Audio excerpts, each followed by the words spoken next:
Good morning, everyone, and welcome to the Coolangatta Room. We'll kick off the first talk. Good morning, everyone. Today we have Justin Allen. Justin is the Senior Manager of Security Operations at Huntress. And today we have Justin Allen. Justin is the Senior Manager of Security Operations at Huntress, real-world pressure, where he's focused on building human-led AI SOC Royal Australian Air Force, under real-world Australian Cyber Security Centre. He's worked for has had more than 7 years Australian Air Force Australian Cyber Security Centre. He's also an active and has had more than 7 years doing cyber reservist as well, with academic. He's also an active high-stakes decision-making in cyber reservist as well. He speaks about AI integration, SOC design, decision-making, and the organisational and human factors that determine AI integration, SOC design, or struggle. And the organisational and Justin's going to talk about determine strengthening security operations, scale, anatomy of managed defence. Today, Justin's going to talk about strengthening connections. Thank you very much, everyone. Anatomy of managed defence. Please welcome Justin. Awesome. Thanks everyone for having me here today. I haven't had much chance over the last 15 years. Thanks everyone for having me here today. I haven't had much chance over the last 15 years. Kind of nice to come out of the shadows and actually talk about where I've come from. So it's kind of nice to come out of the shadows. I'm pretty passionate about MDR services, not for the tech side of house. I'm pretty passionate about MDR services. One of the big discriminators that I think for the tech side of house, but for the people, the market. One of the big discriminators that I think it's not the agent or the sensor MDR brings to the market. It's not the technical solution, it's not the agent or the sensor to scale your language that offer that, but it's the people and that relationship that secures scale, critical infrastructure, mum and dad relationship, and everyone that secures inside Australia. Critical infrastructure. And so today, I want to take a little bit of a different path and not talk about the technical. And so today, I want to take a little bit of a different path and not talk about the technical service, but talk about what actually goes in it behind. How do you actually scale when you're going down that path of discussion? What actually goes in it? An MDR look like inside your business? When you're going down that path of discussion about what does an MDR questions look like or elements should be considered, but at least you have an understanding beyond the technical what kind of questions. So to do that today, we'll go through 4 key areas. The first is understanding a little bit of the threat landscape here in Australia. We'll go through 4 key areas. The first is understanding a little bit of the threat landscape here in Australia, the actual reality of what that means for Australia, and then I'll focus in on what managed defence actually looks like. Again, for Australia, not the technology. And then I'll focus in on what managed defence actually looks like and provide not the agent, not the technology. And finally, just to discuss a little bit about the first time people go through it. And finally, just to discuss a little bit about the first time theoretically. It's a lot different in practice. It's very easy to go through that have an understanding theoretically. It's a lot different in practice when you start to go through that first instance and you don't actually understand. And you rip out your incident response plan and realise that you're not actually prepared. So for the last 7 years, I've been building managed SOCs. I spent 5.5 years at CrowdStrike. For the last 7 years, I've been building managed Australia. Spent 5.5 years intern programs, cadet programs, associate programs, Australia, and also built a Japanese intern programs, cadet programs, associate programs, and it is incredibly difficult to build. I do not speak Japanese in an environment that you cannot read. It is incredibly difficult to build. And so a lot of my experience and understanding of how to lead and manage people comes from that. And so a lot of my experience and understanding of how to lead and manage people, if you can't read, comes from that innate understanding in a foreign language. If you can't read, to actually understand how to trust and how to build information in a foreign language. Spend a little bit of time inside the ACSC, as mentioned, around the time of the Parliament House. Spend a little bit of time inside the ACSC, as that was a really interesting time around the time of the Parliament House intrusion, and that was a really interesting time. So it's this unique approach that I bring from understanding military operations, and so it's this unique approach that I bring from understanding military operations that allows me to understanding the whole of government response as well as scale. That allows me to understand how to build action teams that scale. So I'm going to talk a little bit about what we're seeing across the market, and this is specific. So I'm going to talk a little bit about a lot of the time when we talk across the market, and this is specific for Australia. Service delivery. A lot of the time we're looking at global data, and what we've tried to do recently is break this down into what actually matters. We're looking at global data. And what we've tried to do recently is break this down into what actually matters for the Australian market. This is what ACSC is seeing, and this is what we're seeing in our individual business. This is what we're seeing. This is what ACSC is seeing, and this is what we're seeing. These 4 are the common attacks, and the most of our work day to day are the common attacks, and the most of our work think about living off the land. RMM abuse is that ability to live off the land, but also to bring your own tools. RMM abuse is that ability humans inside live off the land, but also to bring your own tools. that don't understand with the humans inside. They don't understand the controls. They don't understand what the right thing to do is. They don't understand, and we see it time and time again, where users get compromised to install the RMM, and we see it time and time again, where users get compromised, likewise with quick fix, and instantly a threat actor absolutely predominant as well. So it doesn't matter how good your controls are if your user is enabling it as well. So it doesn't matter how good your controls are if your ransomware, as we all know it. This is a super interesting one, and I've got some stats on this later. Ransomware, really as we all know it, this is a super interesting one, and I've got some stats on this later. Come in straight away. There really is two types of threat actors when it comes to an environment. There's the ones that will come in straight away. There are ones that are going to take the time. The ransomware as a service operator of seconds, whose objective and there are ones that are going to take the time. The ransomware as a service operator power over you, whose objective isn't to just destroy your environment. That release of data, so they are looking for that exploitation and the extortion that instant denial with that release of data. So they are looking for that. And finally, as the industry has been saying over and over again for the last 15 years. And finally, as the industry's been saying over and over again for the last 15 years, people not managing their passwords on their personal devices, non-stop. Credential stuffing attacks, not managing their surface area that is beyond the perimeter of many businesses stuffing to monitor. Yet surface area that is beyond the perimeter of many businesses to monitor. Yet consistently comes out and results in business compromise. So what does this look like overall? So some stats up what does this look in terms of what overall is actually happening inside the Australian market? Some stats up there in terms of what is actually happening inside $97,000 a year. So for the average business, that's ACSC data that is pulled from. That's not Huntress data. That is the stats across. That's ACSC data that is pulled from. That's not Huntress data. Many businesses that is the stats cannot sustain a $97,000. Now many businesses cannot sustain a ransomware event or a business email compromise with fraud. Many businesses where a ransomware event numbers are changed, or a business email compromise within the right spot, where BSB numbers are changed to the wrong money doesn't end up in the right spot. Or business damage clients send money to the wrong bank. Many businesses cannot recover from this. And this is the reality of what is going on. Many businesses cannot recover from my team, and this is the reality of what is going on. Goes through probably about my team 30 to 50 probably about on keyboard attacks every week here in Australia. 30 to 50 where we know that there is a threat attacks on the other every side week here in live Australia. On the terminal. That's where we know that there is a threat and gain on the other side of customer live on the terminal. Trying to interact. That's the reality and gain control of customer networks. For many businesses, you won't see the reality of what is actually going on every single day. And for many businesses, you won't see the reality of what is actually going on. If you haven't been through one before, but the first time it happens is incredibly scary. And if you haven't been through one before, the first time it happens is incredibly scary. Who's getting attacked in Australia? Manufacturing, where you cannot who's getting attacked in Australia? Downtime. This is your assembly lines. This is your manufacturing plants. Afford to have this downtime. Is where any minute of downtime. This is your manufacturing to hundreds of thousands. This is where any minute of downtime. They go after these targets because they know they can extort some money. So if you're operating in zero downtime environments, they know they can extort. You are a target. So if you're operating in zero downtime, and it's not just our typical hospitals that we're seeing. Likewise, healthcare, the ancillary, and it's not just our typical hospitals that we're seeing. The dental agencies. It's all the ancillary. The GP down the road that's been operating for 20 years. It's the dental agencies out of these. It's the GP down the road that's been operating for 20 years. It's those kind of businesses that are getting out of his office. And again, it's for the value of the data. It's those kind of businesses that are getting attacked. If your identity is stolen, you can go through. You can reset bank accounts. If your identity is stolen. You can go through, you can reset bank accounts, once somebody's got your health data, they have leverage, and your health data you cannot reset. Once somebody's got your health data, they have leverage, and they've got an understanding of you. And finally, we're seeing going after as leverage. This is people with access inside environments. And finally, we're seeing subcontractors work for you, but this is people with access inside environments. Often they have greater credentials and greater access because of what they're providing to your business. Often they have greater credentials and greater access because of what they're providing to your business.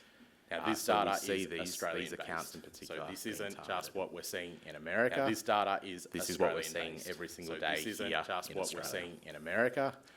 This is what we're seeing every single day here in Australia. When we think about the threat landscape and the reality of how many attacks are ongoing, when we think about the threat landscape building a SOC and the reality of how many attacks are ongoing, challenge.